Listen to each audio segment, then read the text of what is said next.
नमस्कार, राम राम सभी किसान साथियों। आप जुड़े हैं आप लोग मेरे फेसबुक पेज और यूट्यूब चैनल पर। आपके साथ मैं आपका साथी मोहन मेरिया। किसान साथियों, आज के इस वीडियो में मैंने प्रयास किया है कि किसान साथियों को जीरे के उचित दाम क्यों नहीं मिल पा रहे हैं, कहीं इसके पीछे गलती किसान करते हैं, किस प्रकार से साफ सुथरी फसल नहीं ले पाते हैं, कहाँ वो गलती कर रहे हैं जिस वजह से उनको जीरे के उचित दाम नहीं मिल पा रहे हैं। इसके साथ ही बात करेंगे कि जीरे के भाव अभी ऊंजा मंडी से भी ज्यादा भाव मेड़ता मंडी में क्यों है, आगामी क्या स्थितियां बन सकती है, इस साल कितने जीरे का जो उत्पादन है उसका अनुमान है, कितना जीरा हो सकता है, आगामी 2 सप्ताह तक क्या स्थितियां बन सकती है, तमाम जो जानकारी है वो इस वीडियो में मैं आपके साथ साझा करूंगा। मैं चाहूंगा कि ये वीडियो शुरू से लेकर अंत तक आप स्टेप बाय स्टेप जरूर देखें, ताकि किसी प्रकार की जानकारी से आप वंचित नहीं रहें और पूरी जानकारी आपको रहेगी तो आप भी इससे सतर्क जरूर रहेंगे। तो किसान साथियों, सबसे पहले बात कर लेते हैं जीरे की फसल को काटते कैसे। तो किसान साथियों, मैं हमेशा ये प्रयास करता हूं कि किसानों का हक की बात उनके तक पहुंचाऊं और किसानों को उनका उचित जो है हक मिलना चाहिए। मैंने प्रयास भी किया कि जीरे के खेत से जाकर भी लाइव वीडियो आपके साथ साझा करने का प्रयास किया है, और मैं ये भी आपको दावे से कह सकता हूं कि एकमात्र ऐसा प्लेटफॉर्म है, और मैं इसके साथ ही मंडी प्रशासन और व्यापार मंडल का भी जो है धन्यवाद ज्ञापित करूंगा कि मेड़ता मंडी ऐसी है जहां पर जो सभी फसलें हैं उनकी लाइव बोली आपके साथ साझा करने का हम एक अनूठा प्रयोग कर रहे हैं। ये किसी दूसरे चैनल पे आप नहीं देख पाएंगे कि मंडी के भाव लाइव, आपको अनकट जो लाइव भाव है वो आपके साथ साझा होते होंगे। तो ये अपना प्रयास है। मैं चाहूँ किसान साथियों कि जब भी आप जीरे की फसल काटें, अभी क्योंकि वर्तमान में जीरा ही बम्पर आवक है और खेती इस बार हो रही है, तो जीरे की फसल को खेत में ही पूरी पकने दें। जब तक उसका पौधे की जो जड़ होती है, जो तना होता है, वो पूरी तरह से व्हाइट जैसे नहीं हो जाए और आप उसको मोड़ के देखें वो पूरा टूटने की स्थिति में हो, उसी समय जीरा काटे। और ये भी देखिए जीरे के जो दाने हैं वो व्हाइट बाहर से दिखते हैं लेकिन अंदर से जाके कहीं तो कच्चे तो नहीं है, हरे तो नहीं है, उसी स्थिति में जीरा काटना चाहिए जब पूरी तरह से पक जाए। इसके कारण अगर आप कच्चा काट लेते तो क्या नुकसान होता है किसान साथियों, अगर आप कच्चा जीरा काट लेते उसके तने और उसकी जो दाने हैं वो हरे रहते हैं। और काफी किसान साथी ये भी करते हैं कि जीरा काटते सीधा ही थ्रेशर से जीरे को काट निकाल देते हैं। उसकी वजह से जो जीरे का जो पौधा होता है, उसके तने होते हैं, उसमें गीला होता है, उसमें जो पानी होता है वो जीरे के दानों के ऊपर लग जाता है और जीरे की जो असली चमक होती है, उसका कलर है वो फेड हो जाता है और जीरे में मॉइस्चर आ जाता है। और वो जीरा बिना साफ सुथरे, उसके अंदर डूंगली वगैरह कह सकते हैं, उसमें जो निकाल है उसके साथ या मंडी में ले पहुंचते हैं। तो कोई भी व्यापारी किसी भी चीज को खरीदता है तो कोशिश ये करता है कि साफ सुथरी चीज वो ले, ताकि उसको कम से कम उसमें मेहनत करनी पड़े और उसको थोड़ा सा मुनाफा मिल जाए बिना ज्यादा परिश्रम किए। तो मॉइस्चर की वजह से जीरे में भाव में आपको 2 से 3 हजार रुपए कह सकते हैं। अगर साफ सुथरा माल नहीं और मॉइस्चर है तो 2 से 3 हजार तक का नुकसान आप उठा सकते हैं। तो मैं हमेशा किसान साथियों से अनुरोध करता हूं कि फसल को निकालते समय उसको पूरा साफ सुथरा करें। आपको 1 दिन का समय ज्यादा लग जाए, 2 मजदूर ज्यादा लग जाए, लेकिन उसका असर आपको भाव में देखने को मिलेगा। साफ सुथरी फसल लेके आए, पूरी सुखा कर लाए। आप कई साथी ये कहते हैं कि गीला है लेकिन उसमें वजन पकड़ लेगा। आप मान के चलिए मॉइस्चर है तो 1 कुंटल में 2 से 3 किलो से ज्यादा उसमें सुकट नहीं आएगी। तो अगर भाव मान लेते हैं तो उसमें 400-500 में फायदा हो जाएगा, लेकिन 1 कुंटल में अगर आपको 3000 भाव ऊपर मिल जाए, अगर साफ सुथरी सुखा कर लाए, तो सारे आपके जो आंकड़े हैं वो कहीं बढ़कर उसको मुनाफा मिल सकता है।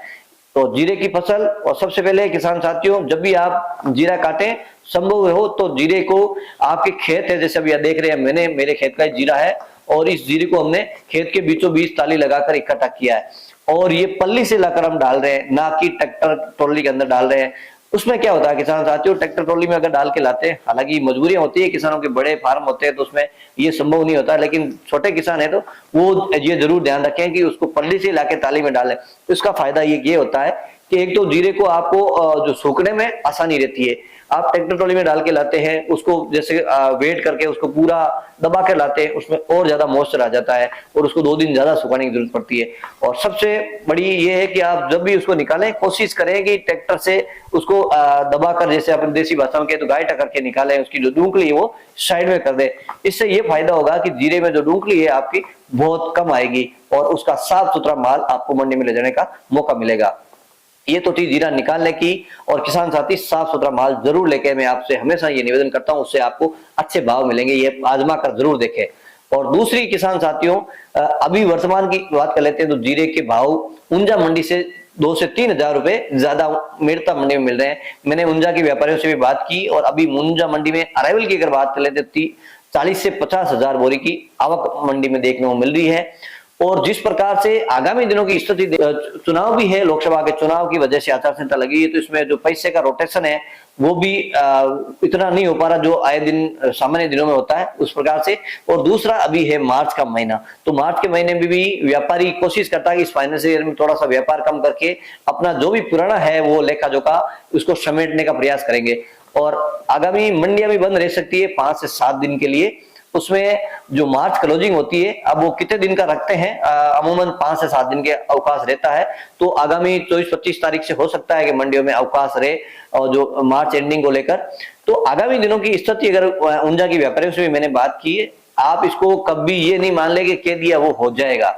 जिस प्रकार के संभावित है, जो संभावनाएं बन रही है कि आगामी दिनों में जीरे का जिस प्रकार से अब फसलें राजस्थान की अगर बात करें तो अब ज्यादा बम्पर फसलें कट रही है, तो एक बार मंडियों में जो प्रेशर आएगा, प्रेशर आने की वजह से नीचे भी आने की संभावनाएं जताई जा रही है। ये कोई गारंटी नहीं है, लेकिन जो संभावनाएं हैं, जो आंकड़े हैं, जिस प्रकार का जो मार्केट में बातें चल रही है उसको लेकर भी हम बता रहे हैं। ऊंजा से व्यापारी है, उनसे भी हम संपर्क में हैं ताकि आपको सही जानकारी दे पाए। और ये आप भी सोचेंगे कि वाकई में जब प्रेशर ज्यादा आएगा, जब मंडियों में माल ज्यादा आएगा, तो थोड़ा सा प्रेशर की वजह से भी भाव के जो भाव है, अच्छी जो फसल जीरे की लेकर आते हैं, अच्छा माल, बोल्ड माल और साफ सुथरा माल लेके आते हैं, वो आज भी मंडी में 32 से 34 हजार तक बिक रहा है।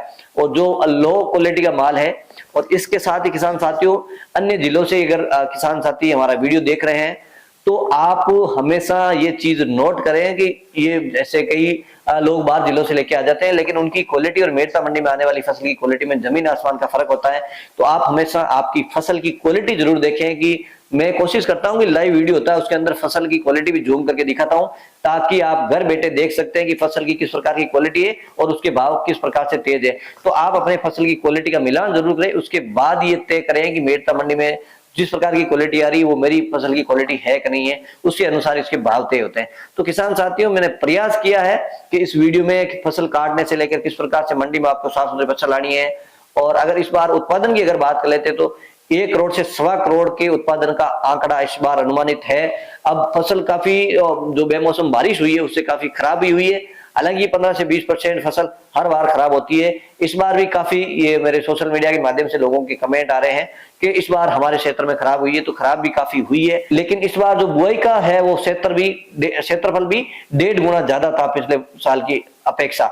तो इस बार कितना उत्पादन रहता है, जिस प्रकार से जो है 1 करोड़ से 1.25 करोड़ बोरी की अराइवल इस बार अनुमानित आंकी गई है, तो कितना आता है माल और क्या स्थितियां रहती है आने वाले समय में पता चलेगा।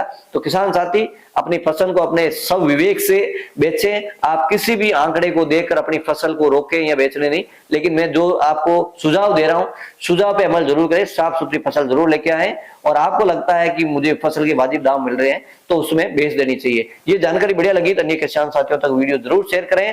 जय जवान जय किसान।